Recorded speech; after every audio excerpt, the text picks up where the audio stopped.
Hello, je suis comme d'habitude très heureuse de vous retrouver pour un nouvel épisode de La Sophro pour mieux vivre. Je ne sais pas si vous avez remarqué, mais depuis peu, j'essaye de faire un épisode solo et un épisode avec un invité par mois, donc en bimensuel. Et aujourd'hui, on se retrouve pour un épisode solo, et ça tombe bien parce que j'ai plein de choses à vous raconter. Que vous veniez de découvrir ce podcast ou que vous soyez fidèle auditeur ou auditrice, vous êtes toujours la bienvenue ici pour discuter, écouter et réfléchir sur vos pensées, vos comportements et vos émotions, avec pour but oser et agir avec sérénité et harmonie. Je suis Émilie Gage, sophrologue, hypnothérapeute et praticienne en PNL. Et aujourd'hui, nous allons explorer ensemble un aspect important de notre bien-être émotionnel, le fait de s'autoriser à être triste. Trop souvent, nous nous mettons la pression pour être heureux en permanence. Mais c'est selon moi essentiel de comprendre que la tristesse est une émotion naturelle et nécessaire dans nos vies. Alors si vous vous sentez triste en ce moment, ou que l'arrivée de l'automne vous déprime un petit peu, ou que sais-je, le titre de cet épisode vous parle, n'attendez plus, mettez vos écouteurs et venez discuter avec moi.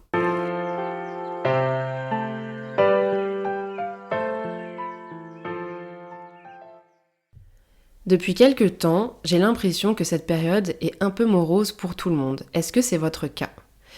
Parce que j'ai reçu pas mal de messages sur Instagram qui répondaient à des stories que j'avais faites où j'exprimais le fait que c'était pas le top dans ma tête.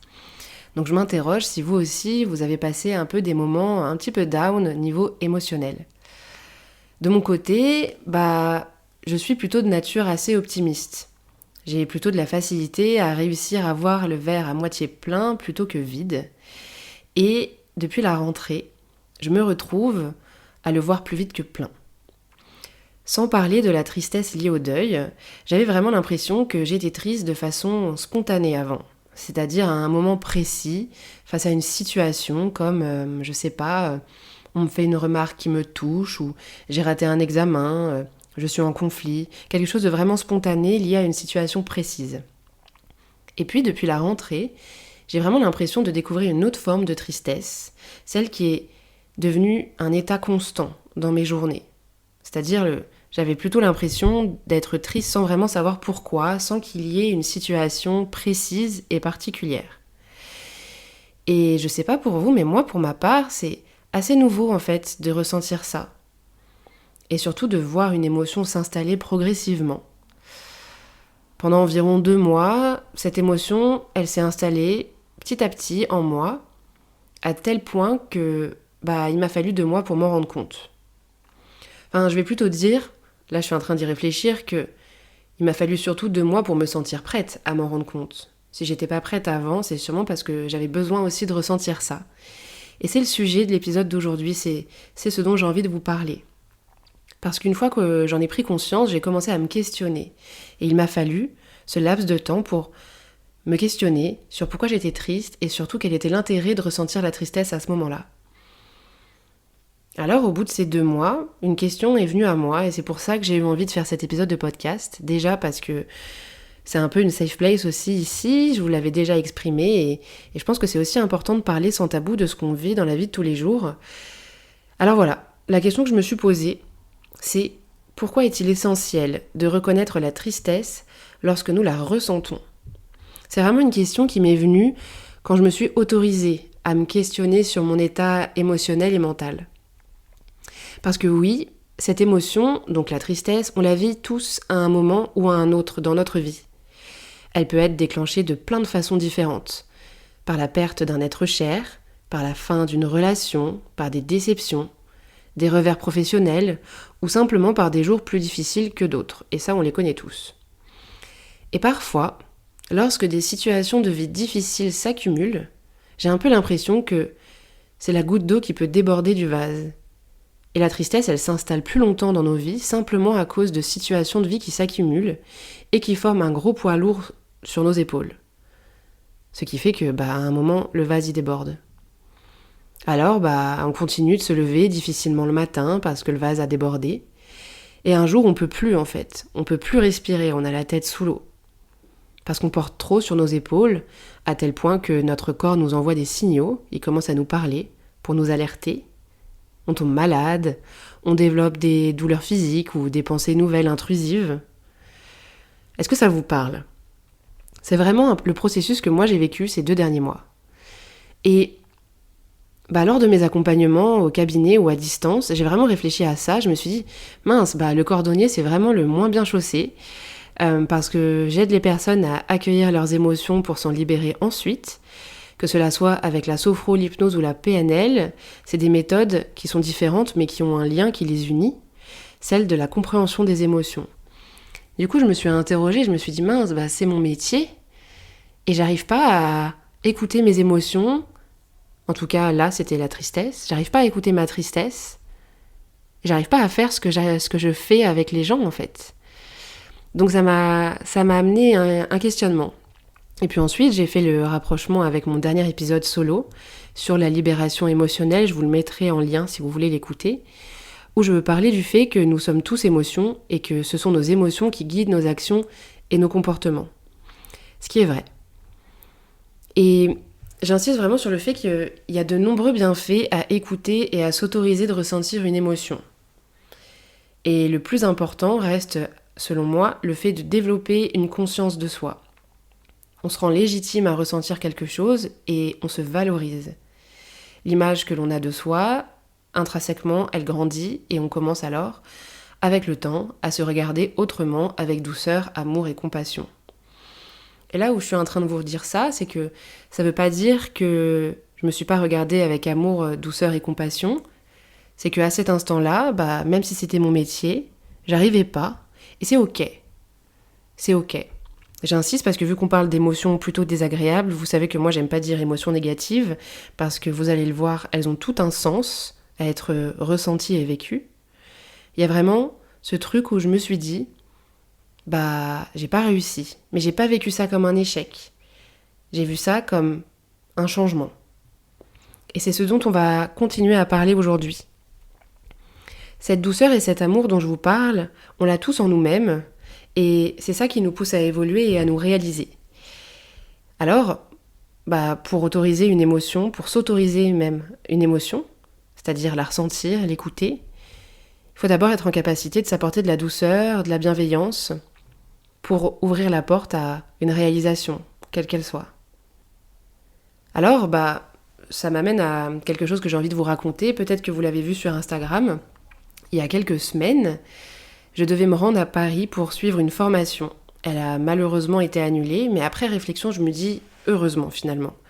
Parce que j'étais pas du tout en capacité de la suivre. J'étais hyper malade. J'avais 42 fièvres, ça m'était même pas arrivé depuis longtemps. Au moins 10 ans que j'avais pas eu de la fièvre. Et j'étais surtout dans un état d'esprit négatif, parce que triste tout le temps, sans comprendre pourquoi. Et comme dit avant, le corps et l'esprit ils sont liés. En hypnose, on dit même que c'est un même système cybernétique. Ils se parlent. Et à ce moment-là, j'étais pas du tout en capacité d'écouter quoi que ce soit. Et encore une fois, c'est ok. Je me doute même que ça vous est sûrement déjà arrivé en fait, de vivre une émotion, pas nécessairement la tristesse. Mais là, prenons l'exemple de la tristesse. Et de se voir un peu couler jusqu'au fond de la piscine sans réussir à monter pour aller respirer, nager, pour sortir la tête en dehors de l'eau. Et juste de ne pas avoir d'énergie, d'avoir envie de rien faire. En plus, avec l'arrivée du froid et de la pluie, on préfère aussi rester chez soi. Mais voilà, il y a plein de choses en fait qui rentrent dans le contexte de l'émotion qu'on vit finalement. Moi, pour ma part, il y avait le fait que c'était la rentrée, j'étais bien en vacances pour être honnête, et l'arrivée des mauvais jours, et j'ai vécu aussi un échec professionnel qui, je pense, m'a donné un mauvais coup au moral. Mais encore une fois, j'y viendrai après, c'était nécessaire de vivre cette émotion pour aller de l'avant. Bref, donc tout ça pour vous dire que la formation a été annulée et je me retrouve avec un aller-retour en train Strasbourg-Paris. Et après réflexion, je décide d'y aller quand même pour aller voir ma famille, me reposer et surtout changer d'air. Et à ce moment-là, mes pensées, elles sont devenues plus claires. Simplement parce que pendant quelques jours, pendant mon séjour parisien, je me suis laissé le droit d'être triste. Dans un quotidien différent et surtout loin de mon chez-moi habituel, où sans doute, j'arrivais pas à le faire. Alors, j'ai compris qu'au lieu de refouler ou de masquer ma tristesse, je devais l'accueillir et la comprendre. Parce que autoriser une émotion, c'est la rendre valide, légitime, et c'est surtout comprendre qu'elles ont tout un rôle important dans notre vie. Et selon moi, le rôle de la tristesse, c'est de nous pousser à prendre du recul et à réfléchir sur nos expériences passées. Et cette émotion, elle nécessite de se connecter ou de se reconnecter à notre intériorité. Et pour ce faire, on peut faire plein de trucs. Par exemple, de mon côté, j'ai passé la semaine à Paris à faire des ateliers créatifs, de la peinture, du moulage, et j'ai aussi pas mal écrit. J'ai vu personne à part ma famille, même si j'avais des amis à voir, en fait, j'en avais pas envie, j'avais vraiment besoin de me recentrer sur moi-même, de quitter mon cercle social de Strasbourg et de me recentrer sur mon état et sur mes pensées. Et l'idée, c'est de trouver ce quelque chose qui vous fait du bien à vous et qui apaise votre esprit. Parce que moi, la peinture et les ateliers créatifs, ça m'a vraiment permis d'apaiser mon esprit, de me concentrer sur une seule tâche, et j'ai trouvé quelque chose de méditatif, mais c'est très personnel. Et j'insiste sur ça parce que c'est quand l'esprit il est apaisé qu'on peut commencer à y voir plus clair et à tendre vers le changement. Le fameux changement dont je vous parlais il y a quelques minutes. Et personnellement maintenant, de mon côté, l'eau a coulé un peu sous le pont. J'y vois un peu plus clair. Et j'ai vraiment la sensation que c'était nécessaire de vivre cette émotion pour me questionner vraiment et ouvrir la porte à ce fameux changement. Je sais pas vous, mais j'ai vraiment l'impression que c'est une fois qu'on y voit un peu plus clair, qu'on comprend que la tristesse, elle est temporaire et que c'est une étape nécessaire vers une évolution et un changement personnel. Alors, j'ai mon livre à côté de moi et je me permets de vous partager un extrait de L'art de se réinventer de Nicole Bordelot. Parce que je l'ai lu ce matin et pour moi, il illustre vraiment tout ce qu'on est en train de se dire ensemble. Le titre du chapitre s'appelle « Le passage de l'orage ». Aux yeux des anciens Mayas, un orage était un fort bon présage. Le but de l'orage, selon leur croyance, était de métamorphoser et d'embellir le paysage. Après son passage, le vent avait balayé la région et la pluie avait tout nettoyé. Et de nouveau, le soleil brillait et les étoiles veillaient sur la terre maya. J'aime à penser qu'il en est de même pour ces orages qui traversent nos vies et qui nous tombent sur la tête au moment où nous nous y attendons le moins. Naturellement, il est parfois difficile de trouver des éléments positifs au beau milieu d'une tempête, et ce n'est généralement qu'après son passage qu'on réalise que cet événement nous a transformés, et très souvent pour le mieux. La prochaine fois qu'une tempête surgira dans votre vie, rappelez-vous que, bien qu'elle soit difficile à vivre et à traverser, son passage est le signe annonciateur d'une grande transformation à venir. Alors je ne sais pas ce que vous avez ressenti quand vous avez écouté ce passage, mais moi, quand j'ai lu cet extrait ce matin, je me suis vraiment dit qu'il n'y avait pas de hasard. Déjà parce que ce livre, je l'ai dans ma bibliothèque depuis au moins 2 ans, et c'est uniquement avant de partir à Paris que je l'ai pris et je l'ai mis dans ma valise pour le lire. Et en plus, je le lis pile au moment où j'ai fini une formation. Oui, parce que, petite parenthèse, celle qui a été annulée, mais j'en avais une autre à la suite, et celle-ci n'a pas été annulée. C'était une spécialisation de 4 jours sur la gestion du poids en hypnose.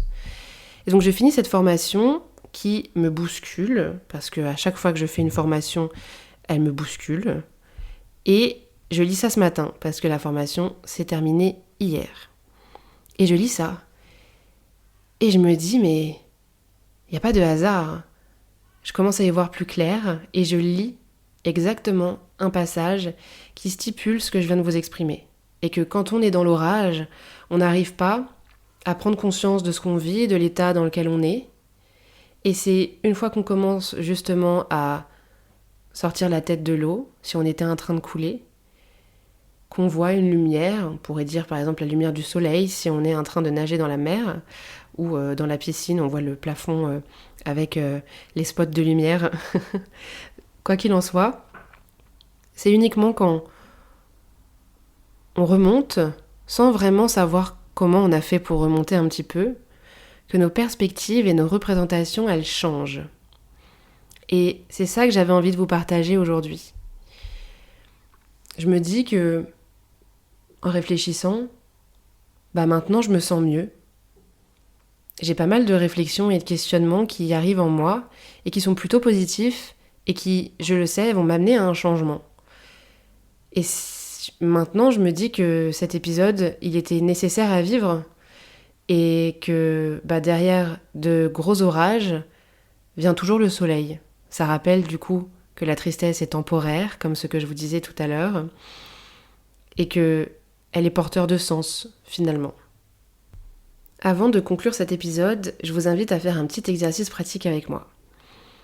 Si vous vous sentez prêt à le faire maintenant, vous pouvez faire pause sur l'épisode avant d'avoir pris en compte les informations, ou sinon, le faire plus tard.